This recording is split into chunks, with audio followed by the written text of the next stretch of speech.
आपका मेरे channel commerce गुरुजी पर और क्लास 11th का बिजनेस का जो चैप्टर 4 हम पढ़ रहे थे बिजनेस सर्विसेज, पहले पार्ट में हमने यहाँ तक पढ़ लिया था।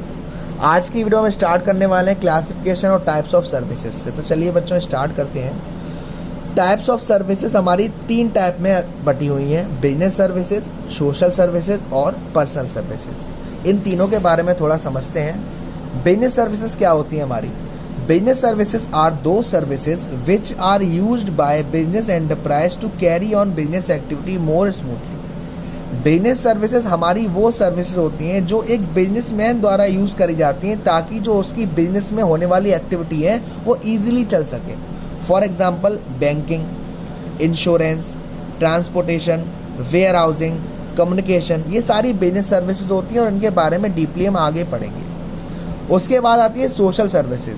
सोशल सर्विस का मतलब क्या है? Social services are carried voluntary to achieve social goal और to uplift the society at large. Society के काम को बढ़ाने के लिए, समाज के कल्याण के लिए, है ना, समाज को बढ़ावा देने के लिए जो सर्विसेज दी जाती हैं वो हमारी सोशल सर्विसेज होती हैं। दीज सोशल सर्विसेज में improve standard of living of weaker section of society to provide health care, improve sanitation in slum education etcetera. ये सोशल सर्विसेज की वजह से जो वीकर सेक्शन होता है हमारी सोसाइटी का, उसके जो जीने का तरीका है उसमें थोड़ा सुधार आता है, जैसे हेल्थ केयर देना, सैनिटाइजेशन करना स्लम एरियाज में, एजुकेशन, है ना। These services are carried by government, business enterprise and NGO. ये जो सर्विस दी जाती है वो बिजनेस द्वारा दी जाती है, गवर्नमेंट द्वारा दी जाती है और एनजीओ, नॉन गवर्नमेंट ऑर्गेनाइजेशन। तीसरी सर्विस होती है हमारी पर्सनल सर्विसेज। पर्सनल सर्विसेज हम लोग जो एक कस्टमर अपने सेटिस्फेक्शन के लिए, अपने एक्सपीरियंस के लिए कोई सर्विस लेता है, जैसे रेस्टोरेंट में खाना खाना, घूमने जाना कहीं, ये हमारी कौन सी सर्विसेज है? पर्सनल सर्विसेज है। ये डिपेंड करती है हमारी डिमांड के ऊपर। तो सबसे पहले हमने पढ़ा था बिजनेस सर्विसेज। तो बिजनेस सर्विसेज में कौन कौन सी कैटेगरीज है? बैंकिंग है, इंश्योरेंस है, पोस्टल एंड टेलीकॉम सर्विसेज है, वेयर हाउसिंग सर्विसेज है और ट्रांसपोर्टेशन है। एक एक चीज को बारी बारी से पढ़ेंगे। सबसे पहले बैंकिंग के बारे में। Banking services. A bank is an institution which attract money on deposit for the purpose of being lent to industry or trade. Bank हमारा एक ऐसा इंस्टीट्यूशन है जहां हम लोग पैसा जमा करते हैं और वो पैसा जो हमारी बैंक है वो किसी इंडस्ट्रीज में या ट्रेड में लगाती है। Bank are not merely money lender, a bank lend what it borrow from other.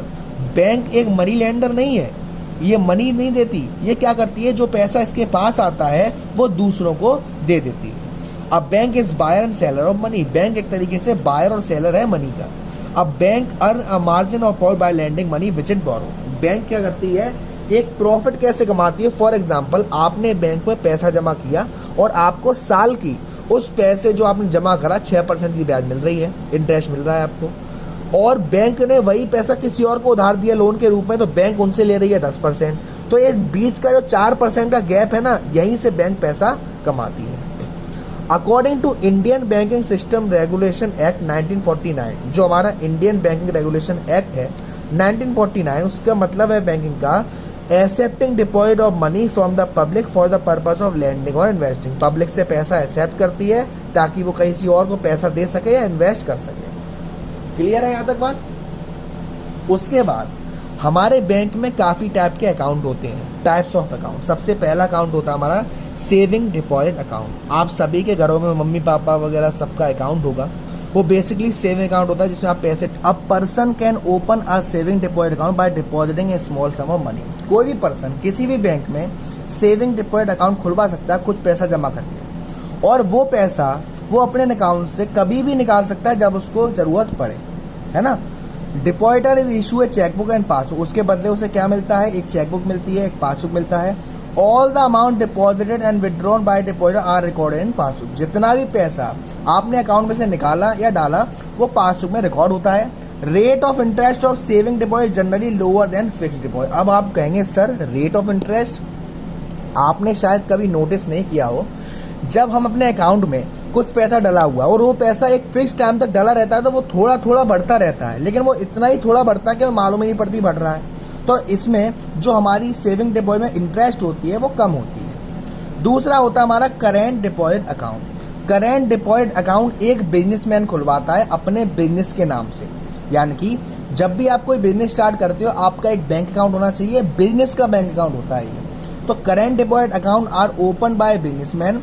The account holder can deposit and withdraw money whenever it desire. जो अकाउंट होल्डर होता है वो जब चाहे पैसा डाल सकता है, जब पैसा निकाल सकता है। Withdrawal are always made by cheque. जितनी भी विड्रॉल है वो हमेशा चेक से ही करी जाएंगी, यानी पैसा जब भी निकाला जाएगा वो चेक से निकाला जाएगा। Overdraft and credit limit facility is available in this account. Sir overdraft और क्रेडिट लिमिट का मतलब क्या होता है? ओवरड्राफ्ट का मतलब है कि आपको किसी पार्टी को 10 लाख रुपए भेजने हैं और आपके खाते में 8 लाख रुपए पड़े हैं, तो बैंक आपकी रेपुटेशन देखकर आपको 2 लाख रुपए खुद दे देती है कि आप पैसा भेज दो, बाद में दे देना, वो आपने ओवरड्राफ्ट कर दिया। और क्रेडिट लिमिट होती है हमारी, जैसे आपका एक क्रेडिट कार्ड होता है, यानी कि आपको पैसे निकालने की लिमिट दी जाती है, आप उस पैसे को यूज कर सकते हो। तो ये 2 फीचर होते हैं हमारे करेंट अकाउंट या करेंट डिपॉजिट अकाउंट। उसके बाद आता है हमारा, हाँ इसमें और है, no interest is paid on current account rather some service charge. कोई भी आपको इंटरेस्ट पेड नहीं करी जाती करेंट अकाउंट की, कुछ सर्विस चार्ज पेड किए जाते हैं जो बैंक द्वारा रिसीव करे जाते हैं उसकी सर्विस देने पे। A statement in account is sent to the account holder every week for that month showing the transaction made in the period। हर हफ्ते या हर महीने आपको उसमें स्टेटमेंट शो किया जाता है आपके अकाउंट का।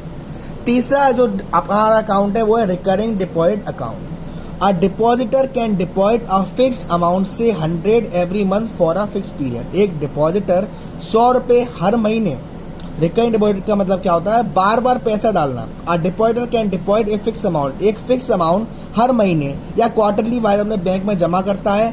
The amount together with interest is repaid on maturity. और वो जो पैसा उसने जमा किया एक समय बाद उस पर इंटरेस्ट के साथ उसे मिल जाता है। जब पैसे मिलता है उसे हम कहते हैं मैच्योरिटी।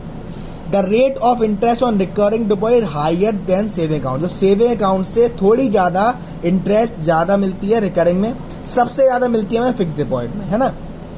फिक्स डिपॉजिट क्या है? A fix deposit is repayable after the expiry of the specified period. जब हम बैंक में पैसा फिक्स्ड कर देते हैं तो उसकी एक लिमिट होती है कि आप पैसा इतने टाइम बाद ही निकाल सकते हैं। द पीरियड में वरी फ्रॉम 6 मंथ, 6 महीने से लेके 5 साल तक आप एफडी कर सकते हैं फिक्स डिपॉजिट। जितना लंबा समय होगा उतना ज्यादा आपको रेट मिलेगी, इंटरेस्ट मिलेगी। The banks issue a receipt to the depositor acknowledging the receipt called fix deposit receipt. जो बैंक होती है आपने जो पैसा जमा किया उसकी एक रिसीट देती है आपको। फिफ्थ और लास्ट अकाउंट है हमारा मल्टीपल ऑप्शन डिपॉजिट अकाउंट। इसमें क्या होता है? This account offer multiple option to depositor. जो डिपॉजिटर होता है उसको मल्टीपल ऑप्शन मिलते हैं। This account can be combination with saving account current account. ये अकाउंट कॉम्बिनेशन होता है हमारा सेविंग अकाउंट या करेंट अकाउंट का। In this account the depositor can enjoy the liquidity of saving and current account rate of fixed deposit. इसमें क्या होता है? जो डिपॉजिटर सारे अधिकार सेविंग अकाउंट और करेंट अकाउंट के एंजॉय करता है और रेट ऑफ इंटरेस्ट उसे मिलती है फिक्स्ड डिपॉजिट की। When the amount of deposit exceed a particular limit, then automatically the amount gets transferred to fixed deposit। जब एक अमाउंट एक फिक्स अमाउंट होता है, उस फिक्स अमाउंट से ज्यादा पैसा आप अपने खाते में डाल देते हो तो वो ऑटोमेटिकली फिक्स्ड डिपॉजिट में चला जाता है। तो आज की वीडियो में इतना ही। अगली वीडियो में हम करेंगे some important service provide by bank. Thank you.